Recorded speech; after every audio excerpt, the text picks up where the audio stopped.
Good evening दोस्तों। मेरा नाम इमरान करीम खान है और मैं जेडके वेलफेयर सोसाइटी के प्लेटफॉर्म से बात कर रहा हूँ। जेडके वेलफेयर सोसाइटी ये एक एनजीओ है जो कि एजुकेशन और वुमेन एम्पावरमेंट के ऊपर काम करती है। अब एजुकेशन का अवेयरनेस लाना ये हमारा मकसद है। तो उसी टॉपिक से रिलेटेड हमने एक आज का एक रिसेंट जो बहुत चर्चे में है वो टॉपिक लेकर आया है जिसका नाम है आरटीई। आप ही आजकल बहुत सुन रहे हैं आरटी क्या है, बहुत सारे लोगों को पता है और बहुत सारे लोग को ये चीज़ पता नहीं है कि आरटी क्या है। तो हम वो आज डिस्कस करेंगे कि आरटी क्या चीज़ है एग्जैक्टली और उसका किस तरह से हम फ़ायदा उठा सकते हैं, किस तरह उसका बेनिफिट ले सकते हैं, उसको हम कैसे अप्लाई कर सकते हैं, फॉर्म कैसे भर सकते हैं, सब कुछ हम ये जो प्रेजेंटेशन है इसमें हम डिस्कस करेंगे। तो शुरू करते हैं। सबसे पहले तो हम समझ लेते हैं आरटी क्या है। आरटी ये एक गवर्नमेंट की तरफ से लाई गई स्कीम है जो कि 2009 के अंदर अप्लाई की गई। सभी स्टेट में है, इंडिया के सभी स्टेट के अंदर ये स्कीम है। इसके अंदर आपको क्या बेनिफिट होगा वो बताता हूँ। बेनिफिट आपको ये है कि आपका बच्चा स्टैंडर्ड फर्स्ट क्लास से, पहली क्लास से लेके 8वीं क्लास तक जितना भी उसका एजुकेशन रहेगा वो बिल्कुल फ्री रहेगा। ये इसका एक बेनिफिट है। और वो भी कौन सी स्कूलों में? प्राइवेट अनएडेड स्कूलों में। बहुत सारे पेरेंट्स का सपना होता है कि अपने बच्चों को वो प्राइवेट अनएडेड स्कूल में पढ़ाए, क्योंकि वहाँ का जो एजुकेशन का सिस्टम होता है वो स्टैंडर्ड होता है। मतलब वहाँ पे हर बच्चे के ऊपर इंडिविजुअल अटेंशन रहता है, इसलिए हर पेरेंट्स का एक सपना होता है कि वो अपने बच्चों को वहाँ पर पढ़ाए। एग्जैक्टली तो मैं वही बोलने की कोशिश कर रहा हूँ कि ये जो स्कीम है बहुत अच्छी है, आप लोग इसका ज़रूर फ़ायदा उठाएं। अगर आप इसके अंदर एलिजिबल हो तो इसका ज़रूर आप लोग फ़ायदा उठाइए। अभी इसका क्राइटेरिया क्या है वो हम डिस्कस करते हैं। अगर आपको उसका अप्लाई करना है तो किस तरह से क्राइटेरिया क्या है वो पहले हम वो डिस्कस करेंगे। तो जो लोग महाराष्ट्र के अंदर जो लोग ओबीसी, एनटी, एसटी ऐसे रिजर्व कैटेगरी में आते हैं तो उनको ये बिल्कुल फ्री है, ये अप्लाई कर सकते हैं, उन लोगों के लिए ये है। दूसरा एक ऑप्शन ये है, दूसरा क्राइटेरिया ऐसा है जो रिजर्व कैटेगरी में नहीं आते हैं लेकिन गरीब है, जिनकी इनकम कम है, तो वो भी इसका फ़ायदा ले सकते हैं। लेकिन आपको इसका इनकम सर्टिफिकेट देना होगा तहसीलदार के थ्रू, जिस 1 लाख से अंदर आपको इसका इनकम सर्टिफिकेट पेश करना होगा, तभी जाके आप इसका फ़ायदा ले सकते हो। और तीसरा क्राइटेरिया इसका ऐसा है कि जो बच्चे हैंडीकैप हैं, हैंडीकैप मतलब डिसेबल, उनके लिए भी इसके अंदर रिजर्वेशन रखा गया है। तो वो रिजर्वेशन कैसा है? 40% आपको साबित करना होगा कि डिसेबिलिटी है। 40% आपका बच्चा डिसेबल है, हैंडीकैप है, आपको साबित करना होगा कोई भी गवर्नमेंट ऑथेंटिक सर्टिफिकेट के थ्रू ये करके गवर्नमेंट ऑथेंटिक सर्टिफिकेट आपको लाना होगा 40% हैंडीकैप, जिससे आपका बच्चा साबित होता है कि 40% हैंडीकैप है, वो भी इसके लिए अप्लाई कर सकते हैं। तो ये 3 बातें क्लियर हो गई। पहला कौन सा? जो ओबीसी में आते हैं उनके लिए, और जो लोग ओबीसी में नहीं आते हैं लेकिन गरीब है और इसके अंदर आपको इनकम 1 लाख से कम दिखानी है तहसीलदार के सर्टिफिकेट के ज़रिए, ठीक है। और तीसरा हैंडीकैप के लिए आपको 40% हैंडीकैप प्रूव करना है ऑथेंटिक गवर्नमेंट डॉक्यूमेंट के साथ में, तभी आप इसकी स्कीम का फ़ायदा ले सकते हो। देन अब इसको अप्लाई करना है, एडमिशन प्रोसेस इसका कैसा है वो हम डिस्कस करते हैं। सबसे पहले तो कौन से बच्चे इसके लिए एलिजिबल है वो बताता हूँ, ये बहुत इंपॉर्टेंट है। जो बच्चे 1 जुलाई से लेके 1 जुलाई 2016 से लेकर 31 दिसंबर 2017 के बीच में जो पैदा हुए हैं वो बच्चे पहली क्लास के लिए, फर्स्ट क्लास के लिए एलिजिबल है इस आरटी का फॉर्म भरने के लिए। वापस से रिपीट करता हूँ कि जो बच्चे 1 जुलाई 2016 से लेकर 31 दिसंबर 2017 के बीच में पैदा हुए हैं वो बच्चे आरटी का पहली क्लास का फॉर्म भर सकते हैं।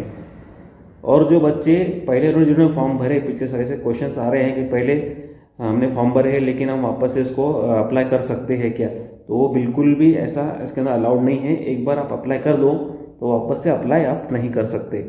देन और इसके अंदर जो फंसाने वाला मामला बहुत चल रहा है, एजेंट लोग इसके अंदर फंसाते हैं, आपसे पहले सारे डॉक्यूमेंट्स ले लेते हैं, कहते हैं कि हम लोग आपका एडमिशन करा देंगे, सब कुछ हो जाएगा।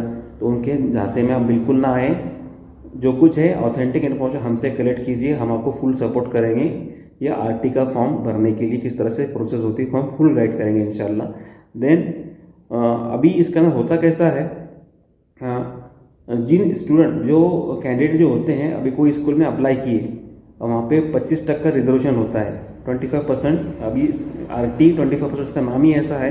अगर सपोज फर्स्ट स्टैंडर्ड में 100 बच्चों की जगह है, उसमें से 25 बच्चों के लिए रिजर्वेशन है ये आरटी के तहत, ऐसा इसका रूल है। देन अभी इसमें होता है कोई स्कूल में 25 बच्चों के ऊपर कैंडिडेट अप्लाई कर देते हैं, तो वो सीन के अंदर यहाँ पे लॉटरी लगती है। लॉटरी सिस्टम होता है। लॉटरी सिस्टम कैसा होता है, जो स्कूल अगर आपका स्कूल घर से 1 किलोमीटर के अंदर हो और तो वहाँ पर लॉटरी सिस्टम होगा, और 1 किलोमीटर से लेकर 3 किलोमीटर के अंदर हो वहाँ पर भी लॉटरी सिस्टम होगा, और 3 किलोमीटर के ज़्यादा हो वहाँ पर भी लॉटरी सिस्टम रहेगा। ये कौन सी कंडीशन में, जहाँ पर 25 से ज़्यादा एप्लीकेंट है, वही कंडीशन में लॉटरी सिस्टम होता है। आपको पता हो, जिन्होंने पहले से अप्लाई किए हैं उनको थोड़ा बहुत आइडिया है इस चीज़ का, फिर भी मैं वापस से आपको समझा रहा हूँ कि जो लोग को पता नहीं उनके लिए। देन अभी इसको अप्लाई करना है तो डॉक्यूमेंट कौन से लगेंगे। डॉक्यूमेंट के लिए आपको प्राइमरी डॉक्यूमेंट जो है रेसिडेंशियल प्रूफ लगेगा।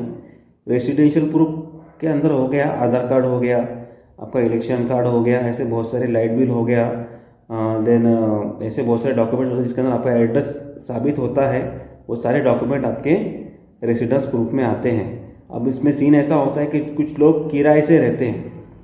अब किराए वालों के पास ये सब डॉक्यूमेंट नहीं होते, तो आपके पास में रजिस्टर्ड एग्रीमेंट होना चाहिए कि आप वहाँ पे किराए से, तो रेंटेड रजिस्टर्ड एग्रीमेंट होना चाहिए, और वो भी 1 साल पुराना होना चाहिए। ऐसा नहीं कि आपको अभी मालूम पड़ा और आपने कल बना लिया, ऐसा बिल्कुल नहीं होता।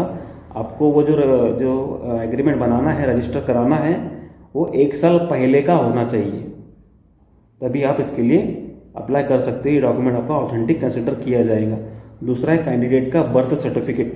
बर्थ सर्टिफिकेट भी इसके अंदर लगेगा आपको। देन कैंडिडेट का आधार कार्ड। ये 3 प्राइमरी डॉक्यूमेंट्स हैं जो आपको वहाँ पे दिखाने हैं वेरिफिकेशन के टाइम के ऊपर, ठीक है ना। देन सेकेंडरी पेपर्स कौन से लगेंगे वो आप डिस्कस करते हैं। कास्ट सर्टिफिकेट लगेगा, अगर कैंडिडेट का नहीं है तो पेरेंट्स का भी हो जाएगा। कास्ट सर्टिफिकेट यहाँ पे डॉक्यूमेंट लगेगा। और जो नॉन रिजर्व है लेकिन गरीब तबके में आते हैं और उनको इनकम सर्टिफिकेट ला के देना होगा। 1 लाख के अंदर इनकम है, आपको तहसीलदार के थ्रू इनकम सर्टिफिकेट ला के देना है।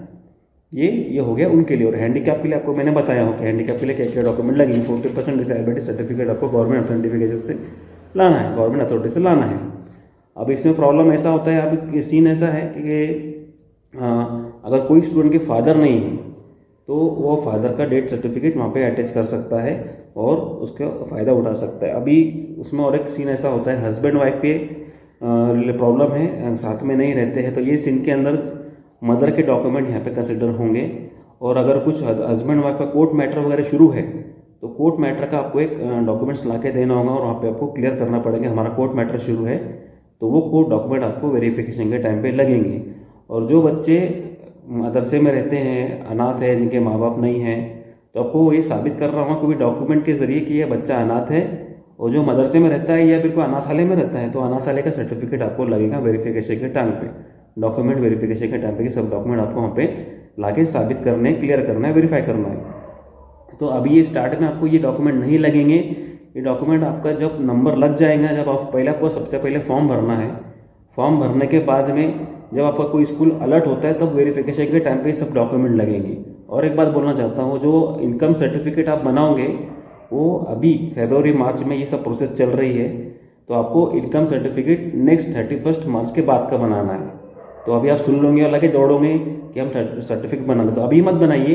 31 मार्च अभी हो जाएगा, उसके बाद में आप इनकम सर्टिफिकेट बनाइए, तो वो आपका आगे कंटिन्यू रहेगा। और आपको अगर इसका फॉर्म भरना है, किस तरह से फॉर्म भरा जाता है तो आप उसको घर पर ऑनलाइन भर सकते हो। अगर कोई प्रॉब्लम है भर नहीं पा रहे तो आप हमसे कांटेक्ट कीजिए।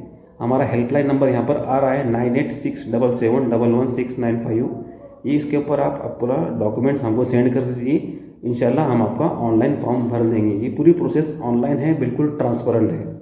और कुछ भी आपको इन्फॉर्मेशन लेनी है तो हमारा नंबर जो है हेल्पलाइन नंबर 9867711695, इस पर आप कॉन्टैक्ट कीजिए। दोपहर 3 बजे से लेकर शाम के 5 बजे तक हम कॉल्स उठाते हैं। और अदर टाइम आपकी जो क्यूरी है, आपका जो सवाल है, हमको व्हाट्सअप कर दीजिए। इंशाल्लाह हम अगर ऑनलाइन हैं तो हम आपको कोशिश करेंगे उस चीज़ का उस सवाल का जवाब देने के लिए, ठीक है। और आपसे मैं गुजारिश करता हूँ कि इस जो प्रेजेंटेशन है आप ज़्यादा से ज़्यादा लोगों तक शेयर कीजिए, ताकि सबको मालूम पड़े, इसका अवेयरनेस आए, सबको मालूम पड़े कि आरटी क्या है, उसका फ़ायदा क्या है, किस तरह से अप्लाई करते हैं। इस ज़्यादा से ज़्यादा मेंबर्स तक आप इस प्रेजेंटेशन को शेयर कीजिए ताकि उनको बेनिफिट हो। बहुत बहुत शुक्रिया। इंशाल्लाह बहुत जल्दी मुलाकात होगी नेक्स्ट स्कीम के साथ में। जज़ाकल्लाह खैर। Thank you very much.